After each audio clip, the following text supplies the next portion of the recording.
ओडिशार विशिष्ट साहित्यिक खोर्धा जिलार सची राउतराय को समस्ते जानती किंतु आपण जानि नथिबे से साहित्य साधना सह राजनीति करने को भी आग्रह प्रकाश करथिले।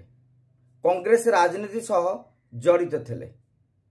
खोर्धारू विधानसभा निर्वाचन लड़िबा पई से बहु उद्यम भी करथिले।